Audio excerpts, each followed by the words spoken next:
In a world of rules and regulations, where the stakes are high and the margins tight, firearms retailers, it's your dedication to keep it straight and keep it right. From background checks to forms complete, every step ensures we meet the standards set to keep us safe. Compliance isn't just a race. Welcome to the Compliance Corner, where we stay informed and true, navigating the rules together to keep our freedom shining through. It's the Compliance Corner for every retailer and their crew. Staying sharp, staying legal, we know what we need to do. ATF is watching, they're on our side, helping us ensure we abide by the laws that govern our trade, so our businesses can thrive and not fade. Inventory checks, audits too, we're here to guide and see you through the paperwork and all the files. Together we can walk these miles. Welcome to the Compliance Corner, where we stay informed and true, navigating the rules together to keep our freedom shining through. It's the Compliance Corner for every retailer and their crew. Staying sharp, staying legal, we know what we need to do.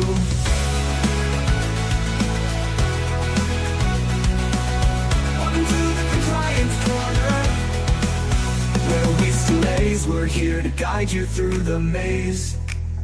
Stay ahead, stay compliant, on this journey we're reliant. Welcome to the Compliance Corner, where we stay informed and true, navigating the rules together to keep our freedom shining through. I love that song. Guys, welcome to our inaugural webinar series on compliance. Today, we have with us Andrew Graham of Graham Industry Advisors. He's got close to 40 years of experience at the ATF. He's a patriot. He's not with the ATF currently. Not saying that patriots can't be with the ATF, but he's not currently. But we've got all that experience here that you're going to be able to tap into. So I'm going to bring Tony, our compliance manager, and Andrew Graham, who graciously has given me permission to call him Andy. I guess we're friends now, and we're going to get into compliance. So welcome, guys. How are you? Morning. Good. How are you? Excellent. Good morning. You guys said good morning, so evidently we are not in the same time zone. No, I'm way behind both of you, so yeah. I'm just following suit. Good to see everybody. I can't see the faces, but see the comment chats going there. Yeah, we are so thankful to have everybody here. This is going to be a really great series, I think, and to have two knowledgeable people. We've got, and Andy, you've got a ton of years. Not saying you're old or anything, but my goodness, almost 40 years of experience in the ATF. So can you give us a little rundown on your history? Absolutely, yeah. Also an Air Force vet. I see a Marine insignia back there. Hooah. I started with ATF back in the mid 80s. I was the field investigator under the Treasury Department. So I did the field work for 14 years, went to the academy, and I taught investigations, and I hired on you folks there. I was at the academy a couple of years. Then I got into management under the Phoenix Field Division, where ATF and their field structure is area supervisor in there, and then director of industry operations. So I did that for about 15 plus years. And then I got tapped by the Attorney General and the director of ATF back in 2014 to come up to DC to run the inspection program. You know, I've always been a realist. You've got laws. I love driving fast. I don't always drive 80 miles an hour. So I see a 55-mile-an-hour sign, I slow the heck down. And same thing with ATF. That's how I've always viewed the regs. You get regulations, let's follow it. So I made it a point to make sure that all 25 field divisions at the IOIs, those are the inspectors that come out to an FFL's premise to do the inspection, just to say, hey, you know what, 25 field divisions, we're going to conduct and execute inspections the same way across the board. You don't do it in different regions. So I was the deputy assistant director over that. And then in 2020, just when COVID hit, ATF was trying to launch the e-forms for NFA. And I sort of semi-volunteered for it just to give ideas that I got assigned to run the tracing center and NFA and the licensing center. And then politics started entering it into the entire game. And quite frankly, in 2022, I gave my walk-in papers, resigned just before Christmas. And a couple of months, I've got all the stuff in my head. I started up my Graham Industry Advisors. So I'm back consulting. I'm back advising on how to avoid the landmines of the zero tolerance and the Bipartisan Safer Community Act, which is rubbish in my opinion. But anyway, here I am, and that's a quick lowdown, but I'm happy for the invitation, glad to participate in this series, and we'll take on all comers and questions. And this is why I want everybody to keep this in mind. You've got an individual here that's got a ton of knowledge, a ton of experience. So please use this time, get your questions out there. We'll address them as we can. And Andy's got I keep wanting to call you Andrew, man. I'm so sorry. No sweat. I just try to be respectful to people. I've got different names, but I always prefer to go by Joel. So anyway, I want you guys to get your questions in. We'll answer them as we can. But I know Andy's got a presentation on maybe things that you guys should look out for or prepare for an ATF inspection. And I'm going to turn it over to Andy and Tony and let them kind of run this, because remember, we've got Tony, our compliance manager. He's coming at this from the retail side, and then we've got Andy, who's coming at it from the compliance side. From the those two worlds collide. Well, they don't have to collide. This should be a really good, informative session. So, really take advantage of this. Get your questions out there. If we can't answer them here, I'll make sure that we get them, and then I'll get them to Andy, and maybe we can answer them in a follow-up email or whatnot. So. With that, I'm going to turn it over to you guys, and guys, enjoy. This is great. Excellent. Thank you, Joel. 100%. I think I'm going to let Andy let you take the lead. I know I hate the sound of my own voice, and I'm sure everybody else does too at this point. So 100%, I'll let you take over, and I'll be here to help you out with any questions and watch for that. But otherwise, I'll let you get going. Absolutely. Joel, can you put the presentation up? Perfect. Yeah, folks, basically, this is not going to be death by PowerPoint. This is just an outline as to provide background.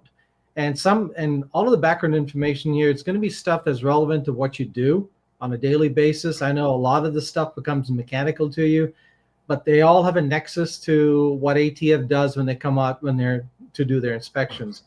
So essentially, it's just setting up the background and the how-tos. And at the end of it, you'll get a lot of key information on how you can shore up and be ready, because the inspections are unannounced.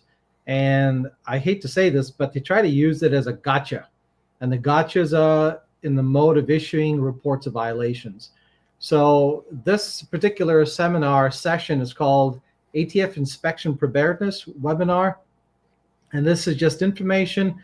If you're an FFL, and I don't know in the audience whether I'm talking to pawnbrokers or 01 dealers or an 07 manufacturer of ammunition or importer. So this is going to be very general in presentation. So if something hits home to you, ask a question. Either you can post it in the comment box, or I'm not sure whether you've got a live mic, but I'll try to get everything we can get done in this next hour. So moving on. Hey, real quick. Yeah.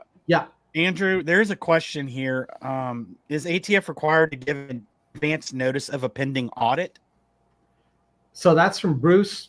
Bruce, good question. Statutorily, there is no authorization. So by policy, no, there is no advance notification. The only time you'll get a notification if you are a first-time applicant and you have submitted your Form 7 and your $200 in fingerprints for a new license, then of course they will reach out to you just to make sure that you're in the state that you are claiming to get or applying to get your licensing for. But that's the only time that they'll give you notification. Yep. A lot of times they're going to travel a couple of hundred miles to get to your FFL premise. Yeah. They want to make sure that you're actually going to be there. Yeah, I believe by code they're allowed one unannounced inspection a year without some other kind of probable cause. Yeah, statutorily, yes. So all of the ATF inspections are warrantless inspections. So you've got the ATF IOIs that do all the regulatory work, and you've got the ATF agents. So anytime an agent comes into your premise, it's either they're investigating somebody else, they're following up on a straw purchase, or they have a name that they want to see. Be careful about giving out that PI information. So they would require a warrant to get anything non-associated with criminal investigation, but an IOI statutorily is only limited to one warrantless investigation per 12 months. So hope that helps. Yep. Philip, I see your question there, and I think we're going to cover it in our data, so we're going to go ahead and move forward. If we don't answer it fully, just remind me of your question, but we'll get back to you. We want to get rolling here. And that's a good question, Phil. We'll definitely get to that.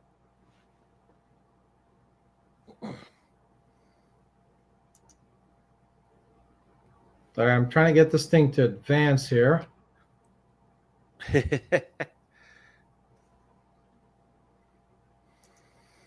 So if anybody was at SHOT Show, you may have attended my AI talk for SHOT University. I know exactly what Andrew's going through right now. I stood there for 5 minutes trying to get that old tech to work. And I'm like, my goodness, this is very embarrassing. There's no reason to be embarrassed, though, Andy. This is very laid back. This is a discuss. We like to conduct these as a more of a discussion kind of forum. Sure. No, I absolutely get that. Yeah, you're good to go, brother. Just do what you got to do. I appreciate the latitude, and come on, man. Come on, man. I do have a sense of humor, folks. All right, so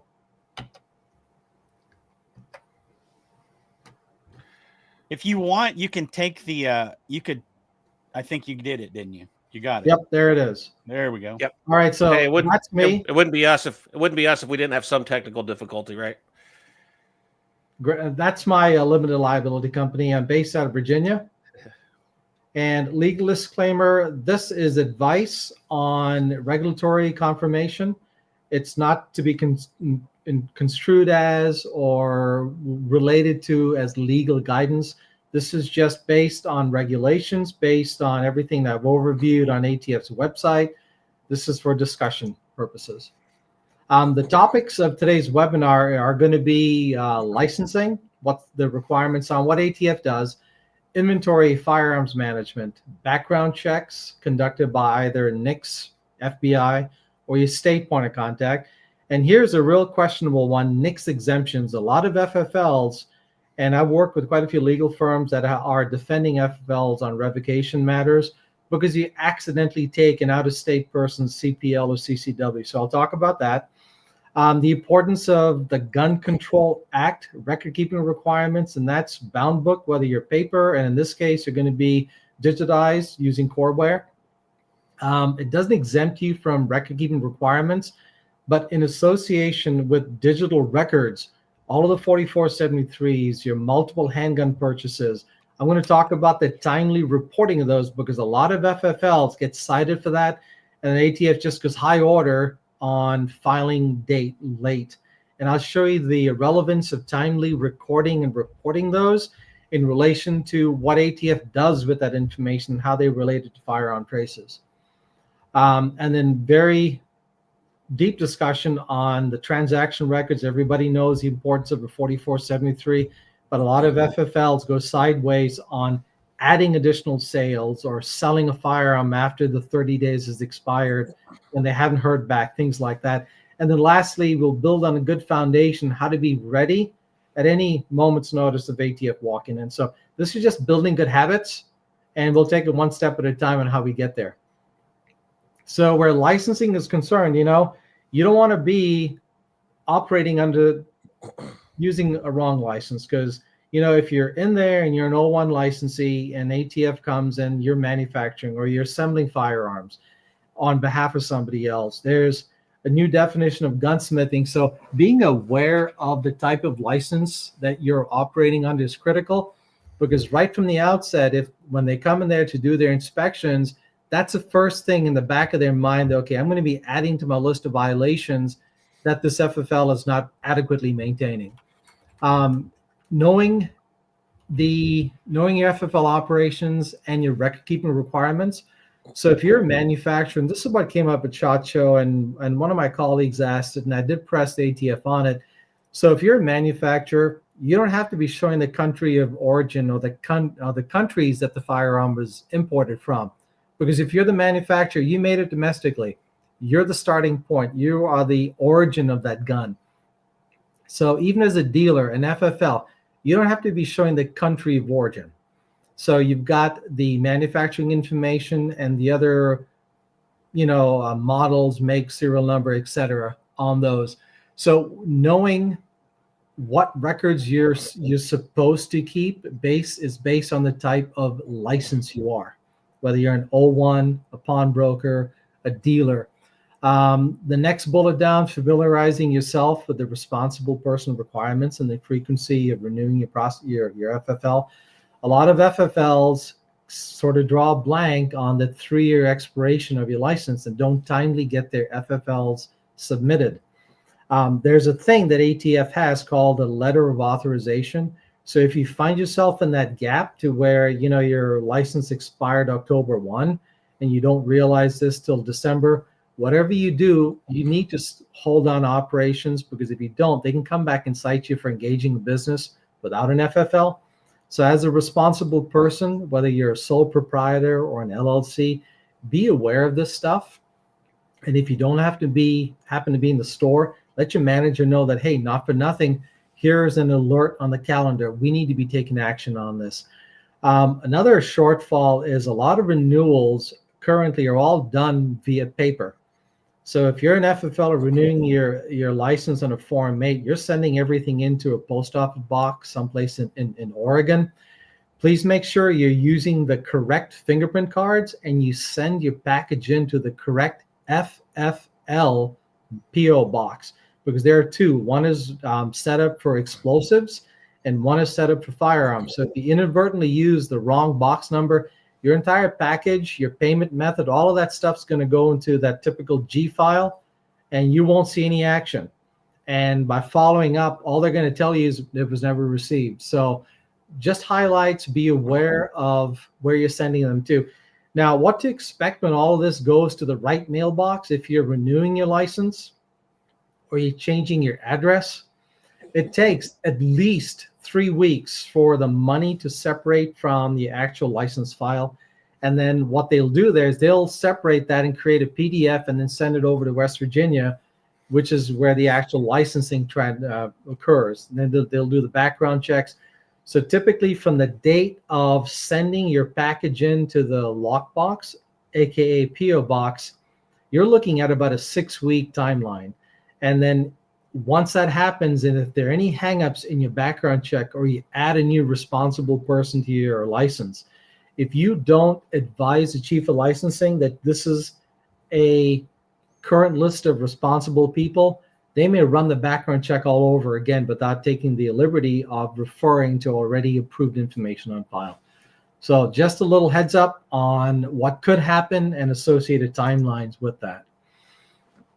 So going into firearms inventory management, I just want to be really clear up front. There's nothing in the law or statute that requires an FFL to take an inventory, but I highly recommend doing an inventory either monthly or quarterly. If you are on a digitized system that has barcoding, you can do entire inventory depending at 500 guns or 1,000 guns, sometimes based on the number of firearms you have in inventory. It could take you an hour. And the reason I stress that, because knowing you have potentially a lost firearm in transit, or you didn't log something out in a 4473, you want to find that information out. You want to be on it before ATF does, because if ATF finds it during the inspections, they're going to be hound dogging you the whole time that they're there. They could be there a couple of days, or they'll, leave and come back and say, hey, you've got 2 weeks to come up with the disposition information. So just to keep the pressure, not that running a gun business isn't stressful enough, because there's a lot of stuff that you got to track, background checks, etc. So my recommendation would be to maintain some type of quarterly audit or some type of annual audit, just to make sure that you're ahead of the game. And really, once ATF is out there and you let them know, hey, I did my last audit last quarter, and here are my results. Using Coreware, you can probably print that out and you can show them, I got 0 missing. Yep. Nothing was needed to be reconciled. And basically, go ahead, Tony. Yeah, I was going to say, if you're using the serial count function in Core Store, it'll keep the list of your deals. And I was just going to back Andy up, coming from the retail world. Quarterly, at least quarterly, guys. I would 100% do that and everything else. And I want to make one other point. A discrepancy found in an inspection, even if you can clear it up and make it right and show them the track history, understand it's still a violation when they found it in error. So that can still, even though you fixed it, it can still count against you. Yeah, absolutely. And I got to tell you, you know what? Each division, they've got up to 5 or 10 individual IOIs, industry operation investigators. And it just depends on their mood and their temperament that day. Okay, you may get one investigator, you can say, hey, I fixed the error, and they may not cite you, which is great, because you're building a bridge between the regulator and you as the FFL. You fix it, there's nothing wrong. But you'll get the majority of them that, hey, you had it at one time, I have to cite you for it. And really what this demonstrates to the IOI at the time of the inspection is you're taking responsibility over your actions, and you're taking being licensed responsibly. This goes far with the IOIs. It kind of lets them relax a little bit, let down their guard. It shows them you're taking accountability of everything that comes in, everything that goes out, by being on top of your disposition forms, your transaction records. One thing I do want to bring to everyone's attention, just because you use a digital provided system, it doesn't mean you let your guard down in regulation. So you are aware of the frame receiver ruling that was passed in 2022. That sort of codified multiple rulings that ATF put out through the years, going back to like 2016, to where if you used electronic or digitized records, you had to get a variance in advance. Or if you use digitized 4473, you had to get a variance.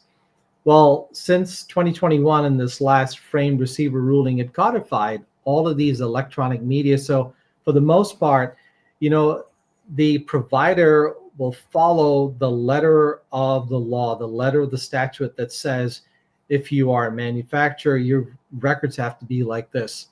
So by doing that, that's a definite plus. You don't have to apply for an independent variance, which is great. But just remember one thing, you may have a glitch. What happens if you go offline? You can still maintain those records in paper format and you won't get dinged for it, but you need to have very substantive information at the time of the inspection to let the IOI know, hey, not for nothing, I had a glitch here, and you've got something from Coreware that says, yeah, we had this temporary uploading or this patch that we were down momentarily, and that happened to be encountered when you were doing your sales. So having inventory controls of what you're selling links into what you have on hand, links into what you sold, that all ties back into the required records that the IOI looks at when they're on site. Background checks. So this is another important factor. So you got 50 states, you've got over 130,000 federal firearm licensees, and not every FFL is subject to Brady requirements. And Brady is what was enacted about two decades ago, about running background checks. So for instance, in Virginia, you've got the background checks that are run by the Virginia State Police. In Colorado or Wyoming or Utah, you may have the NICS FBI that run the background checks. So this is important. And the reason I mention this is, as an FFL, if you are in a NICS state, by virtue, if you're without any other collateral exemptions, so you're law enforcement or you're military, and you have a concealed carry permit, by default, you've got to wait 3 days before you sell that firearm. And the same thing applies if you are a point of contact state. For instance, the state of Minnesota, they may have 7 days, or Florida, they may have 5 days, depending on what county you're in. So you need to be familiar with your condition for doing background checks, because if you don't comply with the prescribed timeline, for instance, the 3 days without the exemption, or the 7 days based on what the state law is, ATF will cite you a violation for not conducting a background check and or falsifying records. And these are big deals. These are something that are coupled into their zero tolerance stuff, and we may get to talk about that later. But just knowing your condition and your location or your requirements that are surrounding background checks, it does go a long way to protect you, and it does go a long way to insulate you against getting a citation for not conducting background checks or complying with Brady requirements. I know the SHOT Show, and I know there's been a lot of noise circulating about employee firearm handler checks. This is something that the FBI and ATF are still working on. They're deliberating on a form. The only comment I need to make on it is that at SHOT Show at the time, everybody thought it was going to go live by February. In recent comms with the FBI at their center in West Virginia, they're not close. Maybe perhaps the end of May, that an FFL can run a voluntary background check on an employee just to see if they can legally possess firearms. And of note here is, when ATF comes to do their inspection, they can ask for employees' driver's license numbers so they can run a check. And if they've got information that the employee is prohibited, they're going to roll that onto the FFL's back, that you know that they were prohibited, and you knowingly let them possess those firearms, i.e. making you, I hate this term, but this is what is used, a co-conspirator to enabling a prohibited person to possess a firearm. And you don't want to find yourself in that condition. This side of ATF, I've encountered quite a few FFL that didn't know that this happened. So just for your awareness, do a check, but this resource is yet to be available. Another critical part is our sales to individual residents of the state where your license is issued, and or sales to individuals out of state. And this may be Greek to some, but just remember, handgun sales 21 years or older to only residents of the state where you're licensed. You can't sell them to individuals who live out of your state. And the same thing applies to pistol grip shotguns and lower AR receivers. A lot of FFLs get confused about that. So if you relate that back to the 4473 and that category box, I'm mind blanking on the box number. It is 26, 24, 20, somewhere around there. But it's the handgun, long gun, other. Form. If it's a handgun or an other, must be 21, must be a resident of the state of. Yeah. If it's the long gun, then it's potential based on your state and also the state regs of where their home state is on whether or not you can proceed with that transfer. So you do need to be careful transferring long guns to out-of-state residents, that you're not violating their home state laws as well too. Yeah. And Tony, really the safeguard around all of that is just say, hey, give me a contact in your state to an FFL, and you can go from your federal firearm licensee directly to them. That's the safest route of not losing a sale, but moreover, protecting your FFL against getting cited for making an illegal sale, because it does get a little confusing. I know a lot of quite a few FFLs in contiguous states, they'll accept their CPL and say, you know what, I did a quick state check and it said there was a reciprocity agreement. Well, not all reciprocity agreements are acknowledged and or conditioned under the Gun Control Act. So that's one risk, unless you've got ATFs buying and they put these memos out to the state saying they are acceptable. One thing I do want to caution folks in the audience about is ATF, they do have the last say on whether or not a state issued CPL or CCW is an accepted exemption to a NICS background check. And here's a quick, short and sweet, is that not every sheriff's department, every state that renews a CCW, conduct all of the essential 5 background checks to make sure that the individual didn't in the interim become accidentally prohibited. So that's one reason why ATF sort of weighs into the whole process. Yep. Hey, Andy, do you mind if I jump in and answer a couple of quick questions here? Yeah. So a couple things that are popping up, Rich, R&R. POC state is point of contact state. Just to clarify that as we're going forward. Yeah, and so that's just the Colorado Bureau of Investigation or the Bureau of Criminal Division of that state running a check. Yep, but that is where the state themselves have taken on responsibility of conducting the NICS background checks rather than it going directly to the FBI at the NICS center. Okay, so that's what a POC state is. Your question about a bullpup shotgun. If you're talking a bullpup shotgun, just because the action's behind the trigger, if it's still an 18-inch barrel shotgun, that would still be considered a long gun. Now, if you get below that 14-inch barrel, now you're talking potential NFA firearm as a short-barreled rifle, or when we start getting into like the Mossberg shockwaves and things like that, are they a pistol? Are they a quote firearm or pistol grip firearm? There's some other classifications there. Dean, why does NICS give me a five-day date? I think that might depend on how it's calculating. Remember, it's 3 business days. If you're a general NICS state, POC states, waiting periods, that might vary, but the general basis is 3 business days. That does not include the day you submitted it, and it does not include any holidays. Federal holidays or weekends. So, like I said, if we ran the check today, being a Thursday, we would not count today. Friday, we would not count Saturday, Sunday. You count Monday, Tuesday. So Wednesday would be the Brady date. Yeah. And keep in mind that NICS may also give you, NICS are still doing under 21 background checks. So they will look at juvenile records and state records. So when that happens, they may give you an additional 7-day waiting period. And what's critical here, folks, you've got to write the date down in the 4473, because if you've got a clerk that's behind the counter and not you handing the form, you may miss that sale. So writing down the date that they tell you you can release it, that's your protection overall.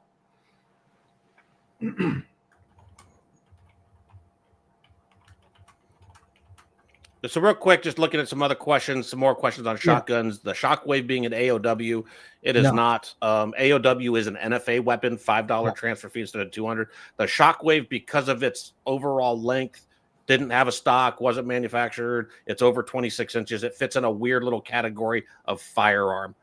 Just to answer that real quick. I know we're a little off topic. We'll get back. And the way ATF classifies that, Tony, and for the audience, is that if it were originally made with that duck bill grip, it's not a short barrel shotgun. Yeah. And with the overall barrel length is still over 18 inches, that's what grants it that exemption. So it's not in any other weapon. Yep.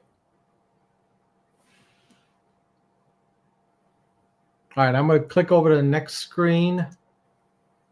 Yep. So where NICS exemptions are concerned, I guess I spoke a little bit about this. But what's critical, if you are in a NICS state and you are looking at an individual who has a CCW, yes, you can accept that, but you have to be careful and make sure that that concealed carry permit or that CPL was issued within the previous 5 years or within 5 years of the date of that transaction. Because if it exceeds that, you will get a notice of revocation, and they don't look at that quite kindly, so to speak. Yeah. There are a couple of states out there that issue like a lifetime concealed weapons permit, or did at one point. Just remember, if they're over 5 years old, they're not eligible for that exemption. Yeah, and just be careful if you're out west, Colorado, Utah, Nevada, you get California residents that want to come into your state with a California or Cal DOJ issued CPL buying a shotgun. Don't do it. You got to do a background check on them. Worst case scenario, if your spidey senses go off, always do a background check. You're not going to lose a sale, but you're going to be insulating yourself from ATF violating you guys. Yep. And Dean, you asked the question, you were told CCL or other is a state matter. It's not just a state matter. The state will establish their permits and have that system down at that state or county level, wherever it's issued. However, and I sent you a link, the ATF does approve those permits to be exempt. And the link I sent you, it's in there, actually is the current list of what states have some kind of permit that the ATF has approved to be eligible for that exemption.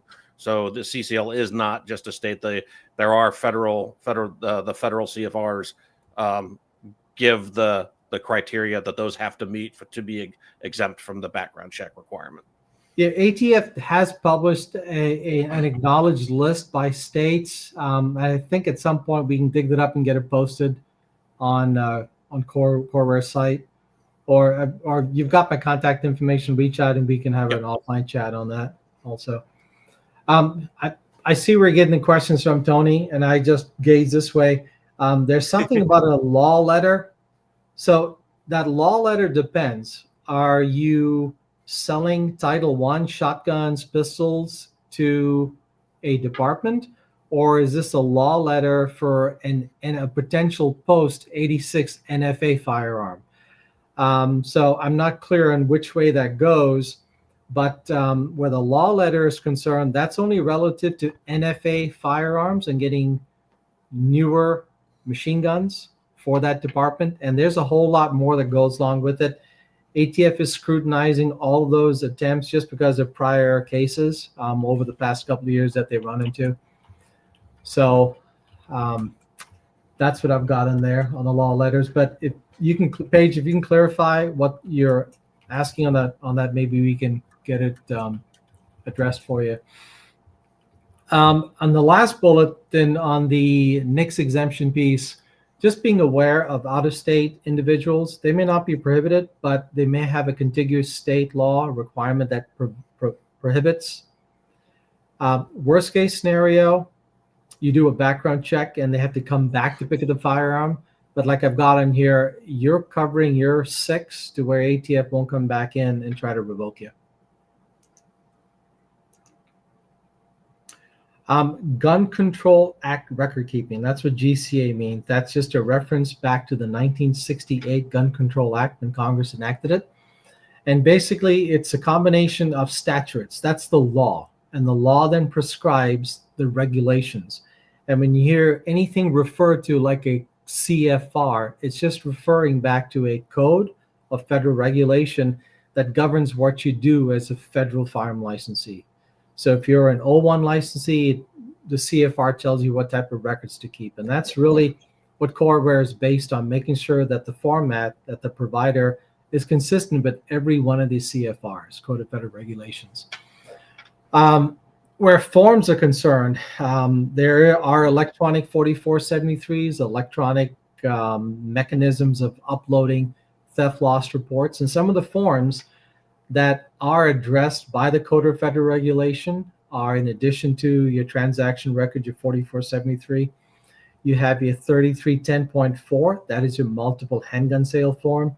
And as of last August, federal firearm licensees, whether you're an O1 dealer or an O2 pawnbroker or an O7 manufacturer or an O8 importer, if you happen to reside in California, Arizona, New Mexico, and Texas, if you sell 2 or more long guns that are 22 caliber or above, you have to also fill out a multiple long gun report and then email into ATF's multiple email address to report it. Now, this is important to remember. By the close of business, whether it's on a Friday or a Saturday, the close of that business day, that form has to go in.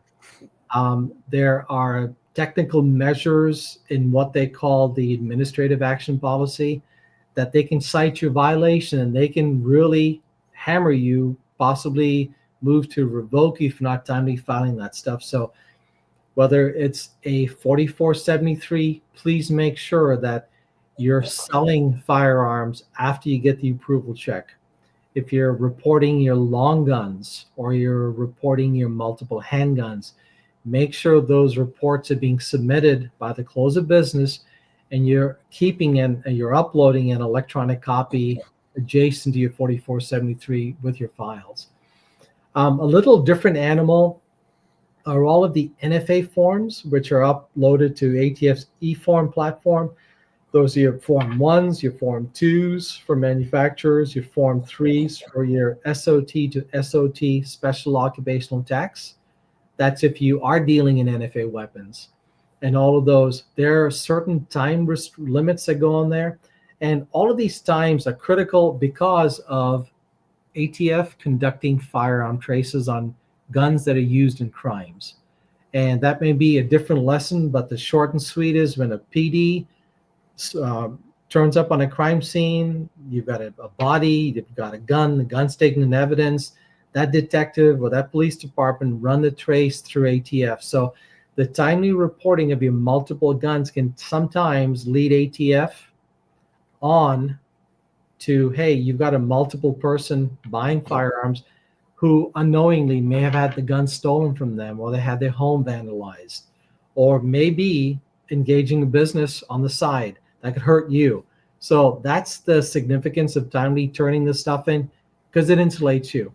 And the most important thing is keeping track of your documents, whether it's electronic or you have a separate paper file. That's your best defense during any inspection. You know, you may not have filled out your NTN number from the FBI if you call them in, or if you print them out. But if you maintain that printout and they come across a 4473 to where your next response may be blank, that evidence is going to be your get out of jail or get out of revocation card by showing, hey, I've got it right here. My bad, I didn't put it on the form. There's a difference of the citations. That can just be a citation for failure to do, as opposed to failure to do with a nexus to a prohibited class of violations. So there's a lot of stuff that's floating through the IOI's mind that you don't really need to be concerned with, other than having the proper records to document your acquisition of the firearm, your disposition of the firearm through your 4473s, and your proper recording of those dispositions. A couple questions. Bruce asked a question during, and I think there was a couple comments on this. During inspections, are we required to print out the 4473s? You're not. You can provide ATF access within CoreStore. There's an ATF user you can set a username password for that you can provide them to access all the electronic records. We've had a large number of successful inspections using that feature. So you're not required to print those forms. It may be possible, Andy speaking, if they find an issue with a form, it's not unusual that the IOI take a picture of it or might request a printout of it, something along those. But overall, you can give them access for those to your system, so you don't have to print them if you want. I can't remember. Yeah, Jesse audit last month didn't have to print anything. They used the system 100%. I think there was a couple like that. If I don't get your question here, we'll roll through this and back and try to revisit at the end if we missed any, but trying to catch things as they're relevant as we go through. Okay. Yeah, and something important, don't let them take the records off premise without giving you any kind of receipt. Yeah. Okay, by giving them access to your digital records, that's fine. You control that.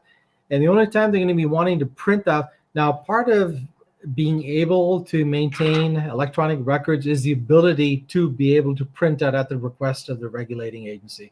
So unless they ask for it, you don't need to be printing out the stuff. But what's important is make sure you're backing up your A&D and your forms daily. So you can download it to a thumb drive or a hard drive, but that's part of the requirements that you need to demonstrate to them, and they will follow through on that. Excuse me. Yep, absolutely. All right, moving on to the next one. We've got pre-inspection. Real quick, Paige gave us some more information on the law letter. I think she's just talking. This is talking about a law enforcement officer buying a firearm for official use, because she says law letter for police in the context of the firearm purchase in Colorado is a document or confirmation from law enforcement that is often required to clarify a person's eligibility to purchase a firearm. They still have to fill out a 4473. But would the ATF require both the 4473 and law letter attached to the sale? Now, understand, correct me if I'm wrong, Andy, if they have a letter and it has the right formatted correctly from an agency head, a law enforcement officer buying for official duty with that letter doesn't even have to fill out a 4473. That is But correct. now, So, if yep, Boulder City or Boulder or Denver PD with their law letter, their individual who's in charge of their armory division, if as long as the chief of police's signature is on that letter and the letter specifies 20 Glock 17s, whatever that is, absolutely, you're disposing it directly from your business entity page over to Denver PD. And what no, I Denver think she's PD talking about does, for I think she's talking so, about for individual so officer for purchase. individuals, if an individual walks in there and the individual shows you a law letter that he's buying it for, what's distinct, the distinction here is for official duty purposes versus I've got my uniform on, I've got my badge, I want to buy a gun. That's different.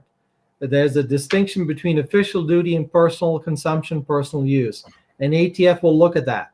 Okay, if there is not an accompanying law letter buying it for the department, because when the officer leaves the department, the gun stays with the department. Whereas if the officer buys it for personal use that he wants to use as a backup, he can resign, get fired, or leave. He keeps that gun because he bought it himself. So that's going to be a good qualifying question, Paige, at the time of the sale. You need to clarify, are you buying this on behalf of the department or are you buying it for you as Officer Joe? And if he's buying it as Officer Joe, it has nothing to do with his letterhead. And if Officer Joe is clear, let the officer know, look, in my best interest as an FFL, I want to keep ATF from revoking me. I'm still going to run the background check. Because I know recently, Tony, we were talking about that Colorado's enacted a couple of new state laws, which are kind of wiry. So if it's not being bought expressly as a duty weapon for the department, I would assume that it would be on a personal side purchase on behalf of the individual officer, then that would require a background check. Thanks for the clarification, Paige. All right, so we talked about the how-tos, the best way, and this is a gradual process, okay? I'm a big believer about having SOPs, standard operating procedures. Anybody that has done time in the military, God bless you all, and thank you for service. That's how the military is run, with an SOP, and that's the same thing that can easily transfer over to the firearm industry. But having a standard operating procedure, basically beginning with from the time the gun comes into your premise to when it's recorded in your bound book, the timeline of recording those by close of business that day, by the number of sales depending on what your state law requires. Now, some states will only allow an individual buying one handgun every 30 days. Some states it doesn't matter. So that is information that not only you as a responsible person for the FFL or your employees, but having something, training or an SOP that a new employee can look at and say, okay, this is what I've got to do when the gun comes in. How do I file my 4473s? When do I complete the 4473? What's critical here is knowing that I have to run a second background check if John Doe doesn't pick up their gun from me within 30 days of me receiving my POC approval, point of contact state background check approval, or my FBI NICS approval. A lot of FFLs get confused and don't run another check. So having that engraved into a procedure is a benefit for being ready for when ATF shows up, because when ATF shows up, they're going to be looking at your inventory. They will take an inventory and then marry it to what your bound book says there is. So by doing your quarterly inventories, first off, you're going to be ahead of the game, so they can walk in any time. You're going to know that your bound book balance and your physical inventory is going to balance. The next thing is, if with digital records, you've got an ID number that corresponds to every completed transaction. So whether you're maintaining a digital record or a paper record, knowing that that completed form corresponds to disposition entry in your bound book, that's another huge plus. having an SOP that advises that if Andy Graham comes in today to buy a handgun, and the system, you close out the transfer, box 34, 35, 36 in the transaction record are completed, and all of a sudden Andy says, hey, I want to add another gun to it.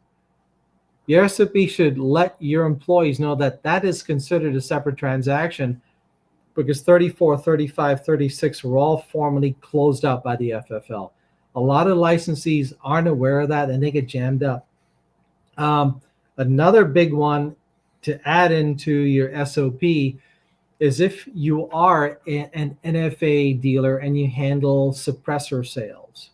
That's handled by holding a special occupational tax. Your suppressor will go through the entire gambit of the transfer form of the individual. If it's an integral suppressor on an AR upper, guess what, guys? You got to do a check on the AR, on the Title I. I've been through a couple of hearings here in the last 2 years to where an FFL had absolutely no idea, and really falling at the mercy of ATF and knowing the Director of Industry Operations. It's like, you know what?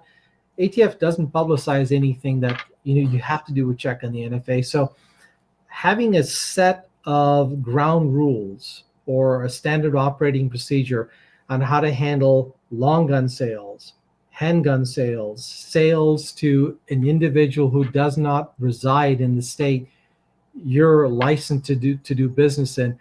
These are all mechanisms that if you make it a daily practice or a quarterly practice among your employees, among your staff, that's how you remain prepared at any time. And an IOI can walk in and say, hey, I'm John Doe and I'm here to do an inspection.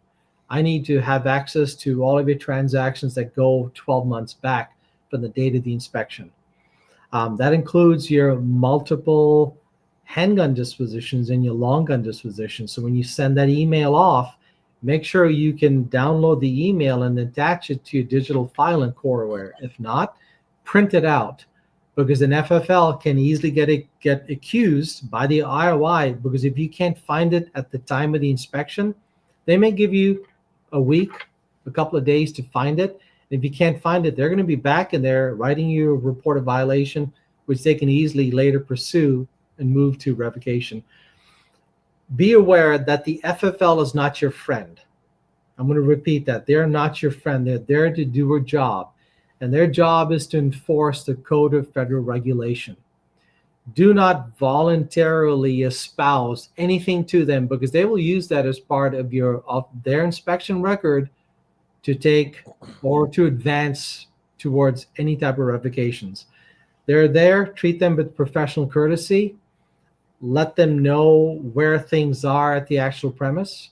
Let them know how to operate Coreware, because I guarantee they don't know how to function. And if they flub up a query or they can't do a search, they're going to tell you, hey, this doesn't work and it's not GCA compliant. They'll hold a closing conference, and as the responsible person of the business, you need to be really careful what it is you're telling them at the closing conference. And that is your opportunity to defend yourself. You can do it professionally, but you do it with paperwork that backs up what you're saying, or your allegations about your citation there is wrong.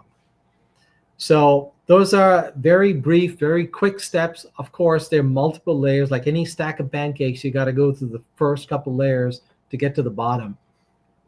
This is just a very generic format on things that right out of the gate that you can take as an FFL to sort of lessen the probability of receiving a reported violation and lessen the probability of being revoked.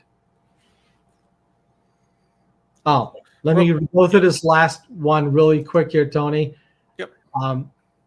Basically, it's the FFL's job to take the Gun Control Act and all subsequent Code of Federal Regulations seriously. My advice is, you're the FFL. You jump through a lot of hoops to be licensed. Take what you as the FFL do. Take everything seriously. Don't take anything lightly, because at the end of the day, the inspections aren't taken lightly, and I don't want to see anybody get provoked. And there's always a way to get out of a violation, but being better prepared and having documentation on hand available for them to see is the best defense against getting revoked. And the last slide is that's it. Cool. There's contact information, and we can jump into questions, whether we want to do it through the comment box. I'm Okay. gonna scroll through the comments and pick up on stuff we missed. But to Andy's point, talking about having some SOPs in place and everything else like that, that does really go to show an inspector and the ATF that you're on your game and you know what you're doing. And in fact, that's kind of how me and Andy met a number of years back. Is that I did get in contact with him, and he helped me write a policy and procedure for an FFL I was working for at the time. And that is actually still in place at that FFL and going strong. So yeah, 100%. It's sometimes overlooked, but again, that can be something that 100% can work in your favor. So real quick, let's start scrolling down into these. So we'll double back to Philip's question. Criteria that make an FFL more likely to be audited. That is really good. So ATF started off the stuff just before I left, basically called Crime Gun Intelligence Analyst, and it's called the acronym is CGIA. And really what it is, and I don't agree with this, and I raised my voice, and of course I was only a deputy, so nobody really gave a darn or rat's patoot. But they use the trace data, and basically what it is they filter out by state, by FFL, by police departments on where are the most crime gun traces coming from and where they're ending up. Are they ending up at MS-13? Are they ending up at drive-by shoots? Are they ending up at parks? Are they ending up wherever? They work the trace all the way back to the manufacturer, ultimately through the wholesaler to the dealer. So if you happen to be an FFL with a high volume of traces, given the number of field IOIs that ATF has, they're going to be using that analytics to identify you as a potential for an inspection. And when they come out there, they're going to be coming at you hard because they're under the auspices, and I don't get this either. ATF trains agents, ATF trains IOIs. They're starting to train their IOIs to be junior agents. So these IOIs are coming in there with the mindset of, I'm going to get you, I'm going to find that you are complicit with this trace. Well, you have no idea about the gun being traced or the individual who you sold the gun to, because you've done the background check. What the individual did with the gun after the fact is not your responsibility. There's a law that protects FFLs against that. But in the interim, the FFL should be doing their due diligence. I mean, if they come in there, and everybody has heard of what a straw purchaser is, right, Tony, in this audience? That's just I would hope so. Absolutely. I mean, if you're aware of that, man, don't do it. It's not worth the headache. It's not worth legal fees. It's not worth losing FFL. And whoever that schmuck is that's trying to get away with the straw sale, they're going to get caught someplace down the road. You need to be falling prey to that. So the trace data is what ATF is using, and also short time to crime.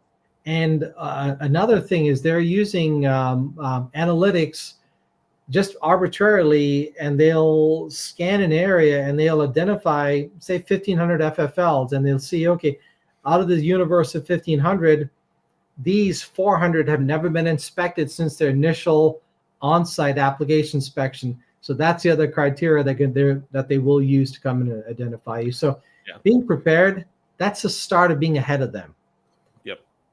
Yeah, if you've been 5 years plus since an inspection, you're due. Get ready. Yeah. And again, if you're on that Demand 2 program, and you have a high number of traces and everything else like that, just in the area I live alone, I've heard of inspections at a number of dealers where the inspection was targeted more based on trace data, where they came in, still did the full inventory and everything, but really only reviewed the last 90 days to 6 months worth of 4473s rather than the full 12 months they typically do. So those are very much more targeted inspections looking for evidence that you're potentially contributing to trafficking or straw purchase activity.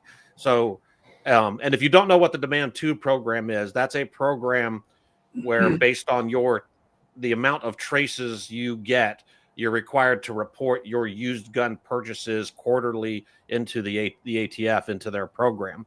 And I believe the number is, if you have 25 over 20 or more. fun within 3 years, recovered within 3 years of sale, correct? Yeah, 3 years. Yeah, then you'll be put on that Demand 2 program. And listen, so yes, in no way does that mean you've done anything wrong. no. And when they come in there, they will press you. So when ATF comes in there with traces, they know who the straw purchaser is. They know what the crime is. And your best response, and I'm going to give this to you free of charge this time, okay? But basically what it is, you don't have knowledge about what happened, and you aren't aware of the background of the individual beyond the scope of running a background check, verifying their driver's licenses, verifying their legal age to possess said firearm. You have met the responsible criteria prescribed by the Code of Federal Regulation. That is your only response back to the IOI or the agent. Let them look at the form. They're working a case. It has nothing to do with you.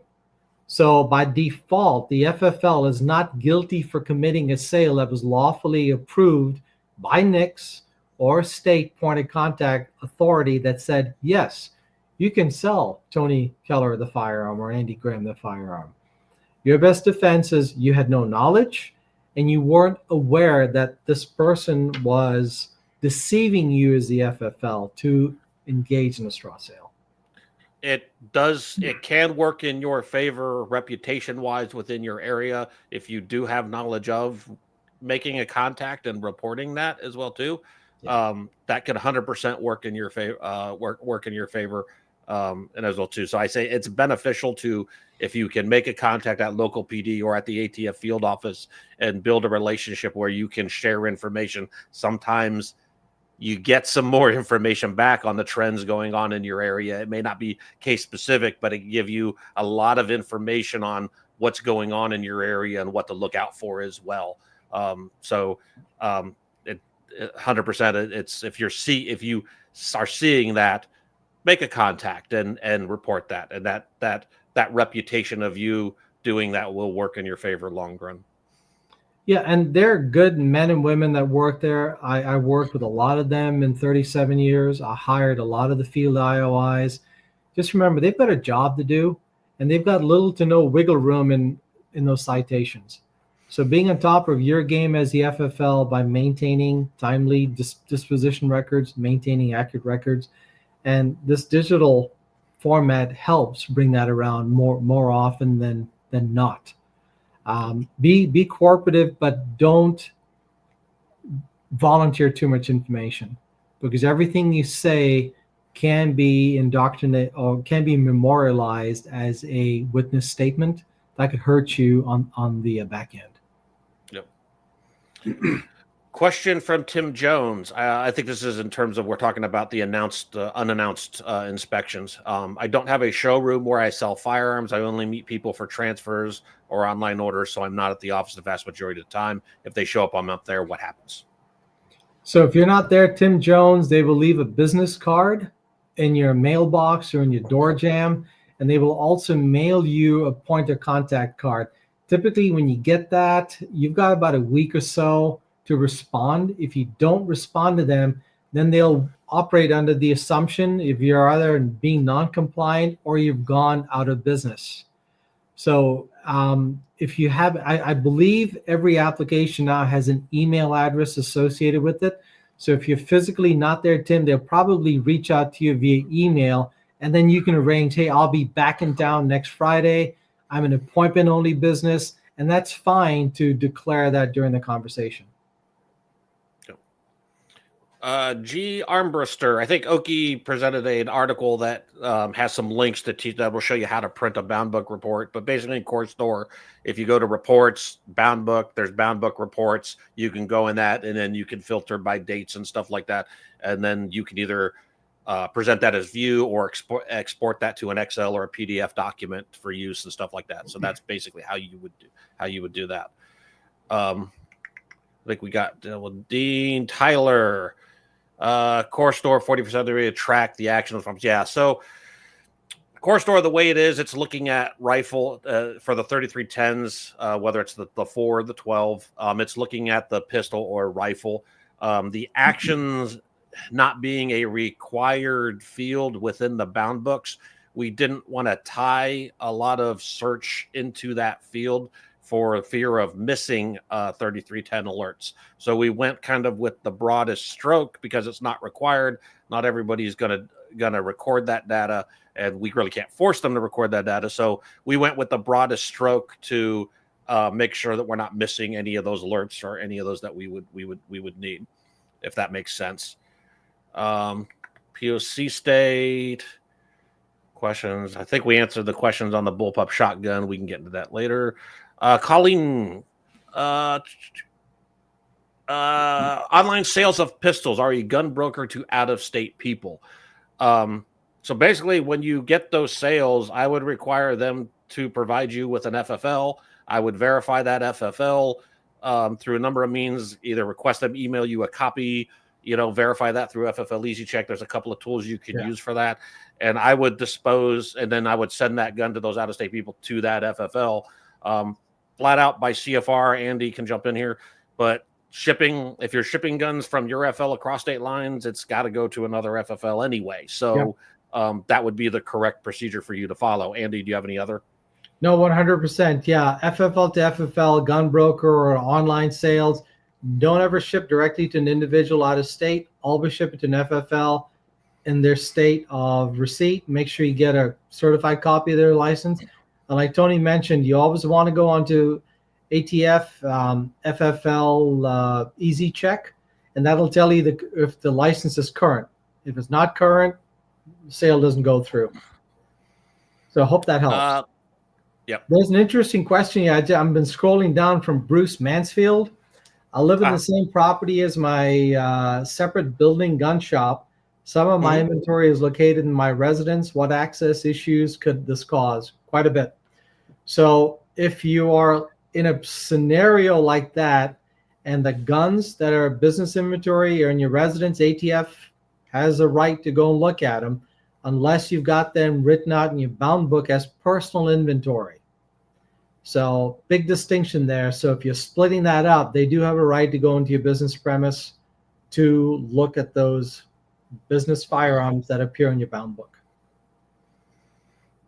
Cool. Philip, you had a comment in there. So 21 and over is not required. I don't know what that was in reference to. If you want to throw that in the bottom, we'll come back to it. We talked about the law letter stuff.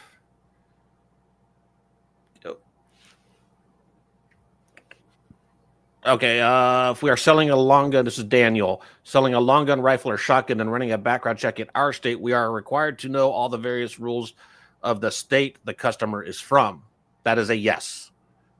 You can violate, if you violate the state laws, and just throw it out there, California is an easy one. California has a law that says their residents can't go somewhere else, buy guns, and cross the state lines with them. They'd have to bring them in through the FFL and do the checks and fill out all the crazy California communist paperwork, all that kind of stuff. So yes, there are laws and restrictions for that. So yeah, you do kind of have to know what those other state laws are. There's a number of resources. There's a number of people out there who support FFLs that do a decent job of trying to keep up on that, to at least kind of identify these states have more requirements. And it behooves you to get that list. I know there's a lot of dealers that will take that list and just say, just to avoid the problems, we're not going to sell over the counter to out-of-state residents from these states. But even like we mentioned, Florida has waiting periods that could be 3 days, could be 5 days. If you're in Georgia selling a long gun to a Florida resident, you got to abide by their waiting period. So you got to figure out exactly not only the state they live in, but what locality, which would mandate 3 to 5, or just hold it for that 5-day waiting period overall anywhere else. So yes, dealing with all the state stuff is absolutely crazy. And it's not how, when it comes to ATF inspection wise, can ATF govern state laws? No, but ATF in Georgia is frightfully aware of what the contiguous state laws are. So if they do find a disposition to Florida resident, first thing they're doing is they're marrying up the dates. Or if they sell to an Alabama resident, they're marrying up the dates to see timeliness. So just as a short go by, and this may help a lot of the FFLs, is most states, whether it's the state attorney general or the state police, they do post FAQs on the state link, and it's a matter of going through multiple layers to find their FAQs. And some of those FAQs sometimes give you what the requirements are on large capacity magazines or calibers.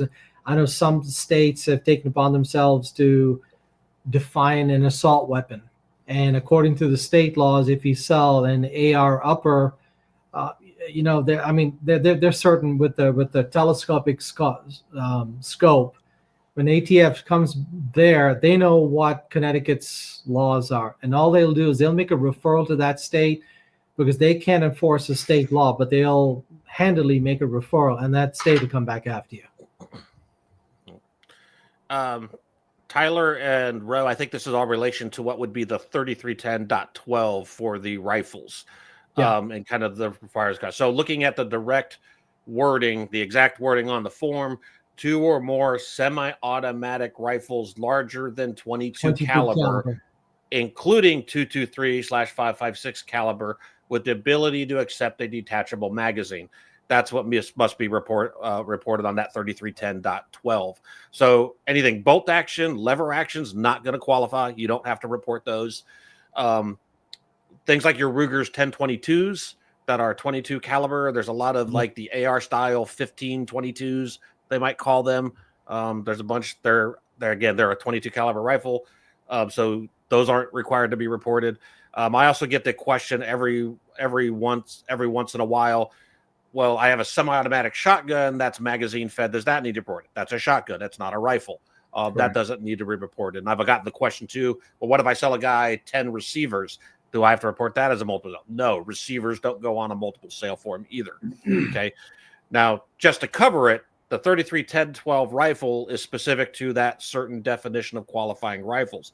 The 3310.4 for handguns, and keep in mind the 3310.12 for rifles, that's southern border states. That's California, New Mexico, Arizona, Texas. Those are the only 4 states required to report that. It doesn't matter which license you have now. All licensees must report it if you're in those border states. The 3310.4, that's nationwide. That's everything, and that covers all handguns, 2 or more within a 5-day period. Caliber or action and everything Pistols, is irrelevant. Revolvers, all of the above. Yep. Hopefully no more questions on that. But if you do, throw them out there.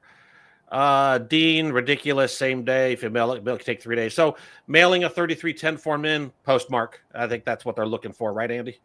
Yeah, postmark or email. Emails is the easiest way to do, Dean.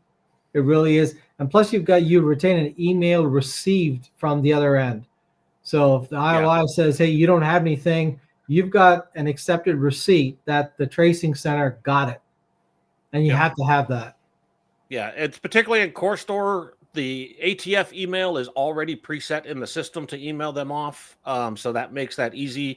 There's a spot in your company location settings where you can add, because the 3310 form 4 for the handguns must also go to local law enforcement as well. There's a spot in your locations where you can add that information and add that email address in addition to an alternate email address, which I always recommend you put in your company address so you get a copy of those emails that's going out as well too, so you can pretty much automate that process.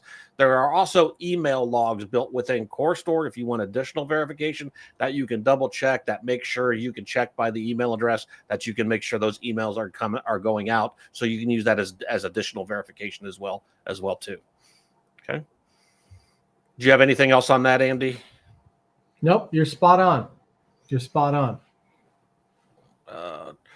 R&R, Tony, do you still offer a SOP of FFO dealers?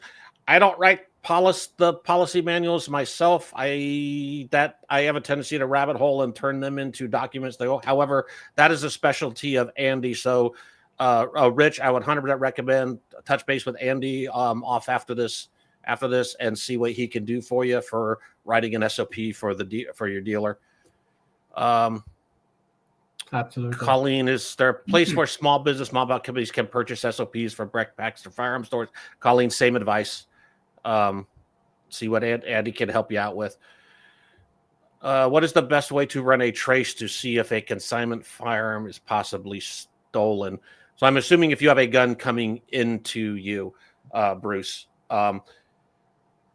they're supposed to be coming through NICS, a means to run a check on a used firearm, correct, Andy? I think that's coming. No.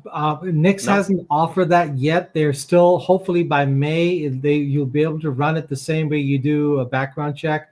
But in the interim, your local police department or your local sheriff's office, they can run a check for you, and you want to let them know that you're doing this precursor check for possible stolen firearms.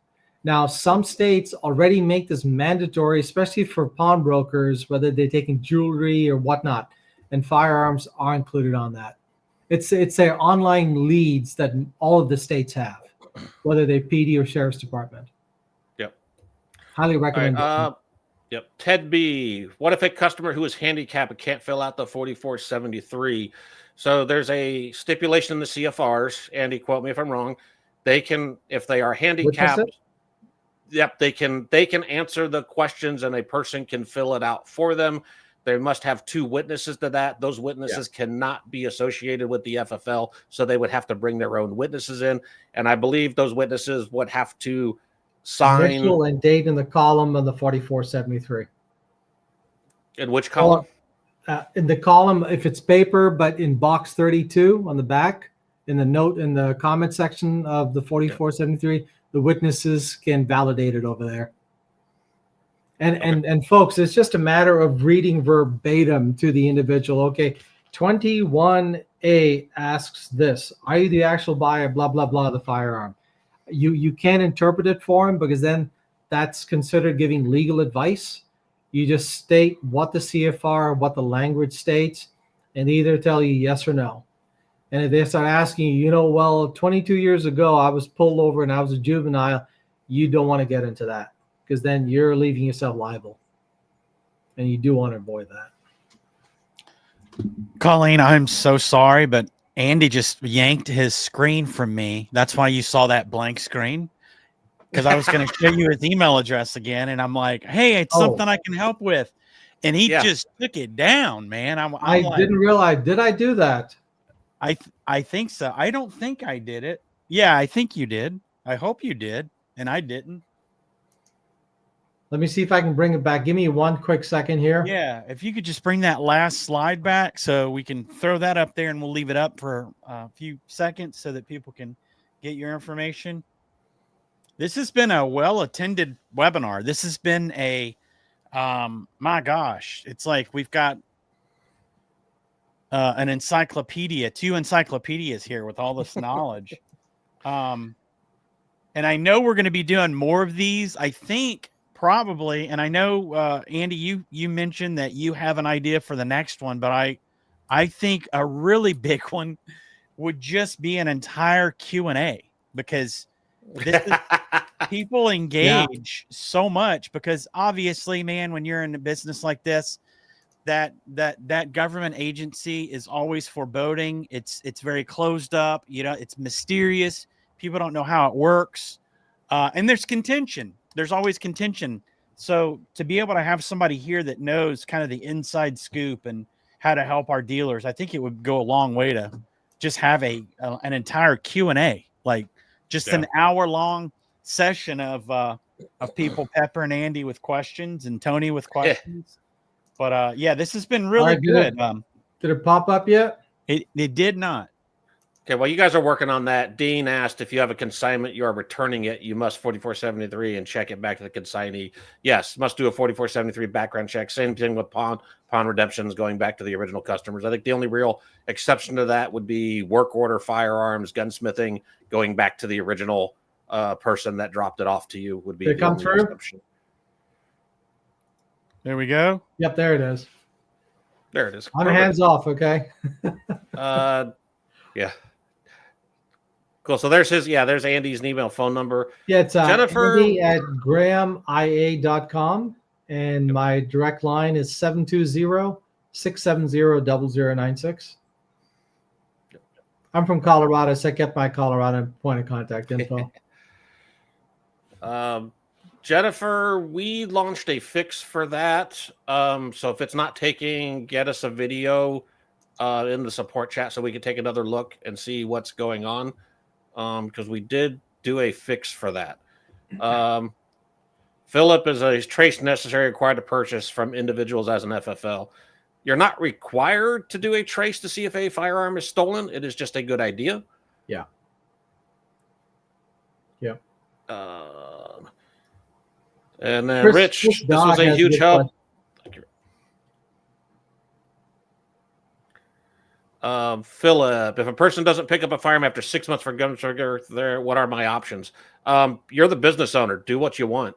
I mean, if you have a gunsmithing gun and for some reason you've decided you're going to run a 4470 background to give the guy back, you're never going to be wrong for running a 4473 and conducting a background check. Yeah. Andy, you have any other insight on that? No, that's absolutely correct. And particularly in that case, if the individual brings a gun in, God forbidding, passes away, and their brother or their state executrix comes in to get the firearm, you've got to do a background check on him. So that's the only exception. So if Andy Graham brings in the gun and 3 months later I come back to pick it up, no background check. But if I DOA, my wife comes in or my state executor comes in, you've got to do a background check on it. Remember, the CFRs are the minimal you need to do. If you establish some business practices to protect yourself beyond those, cool, that's your decision. Even with concealed weapons permit, the law allows, if it's approved in your state, to use it to NICS exempt. It doesn't mean you're required to take it. If you set a criteria across the board, you can make those make some different decisions and decide what you want to do.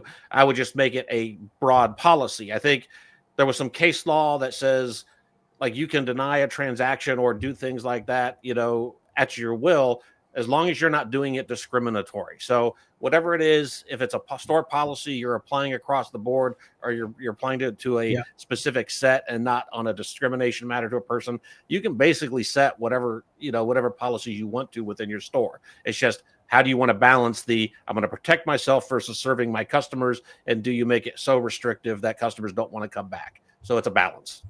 Yeah, and I'm going to add to that, Tony, longstanding with an ATF field IOIs, and even as their deputy, the FFL reserves the right to deny a sale. If you have suspicion of or knowledge of or aware of anything suspect, whether the guy is a habitual offender of whatever, or they just rub you the wrong way, as an FFL, you reserve the right to say, I'm denying the sale. I'm canceling the sale. Please leave. Please leave. Ali, do I have to run a background check after 30 days of gun being repaired? No, there's nothing that says you have to. Not for gunsmithing. Not for gunsmithing. Not for gunsmithing. Now, you say if it's a consignment gun. If it's a consignment gun, then to go back, then yes, you would absolutely have to run a 4473. And Philip, 100%. If a guy's got an expired ID, I 100% would not give him his stuff back until he fixed his stuff. I think that's a safe. My personal opinion. Yeah, you're absolutely spot on. I think Chris Dagg here has the same scenario, that somebody has a driver's license and it doesn't marry up to their address. You've got to get tax identification information, vehicle registration information, or they own the property, record of deed, just something corroborating that.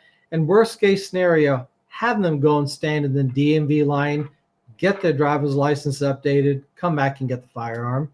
Yeah. These are areas you think you're doing them a favor, but you're putting FFL in jeopardy of being revoked by accepting the wrong alternative of subordinating identification. So it's tax ID, residential ID, vehicle registration as a substitute, other than update your FFL. So Philip, expanding on your question, what IDs? I think the CFR state that the main ID you collect cannot be expired. It has to have a picture, has to have their date of birth, those personal identifiers, and then anything beyond that, if you were trying to verify address for a gun sale, you can collect that supplemental document that would show the address, something government issued that shows that. Remember, that also goes the same for their name. So there's a lot of people with IDs that have just the middle initial on the ID, but they do actually have a full middle name, and they'll put that on the 4473. You're supposed to collect supplemental documentation to verify that as well too. So don't forget those parts. Joel, are we doing good on time? Do we need to cut off? Yeah, we need to start wrapping it up because we don't want to. Yeah. Obviously, that's why I wanted maybe our next one can be an entire hour of Q&A. Because we could do that too. The questions will not stop. I can guarantee you, because again, this is a very, very. That's why I'm so glad Andy's here. It's because it's a wealth of knowledge. I mean, when do our dealers have an opportunity like this? So.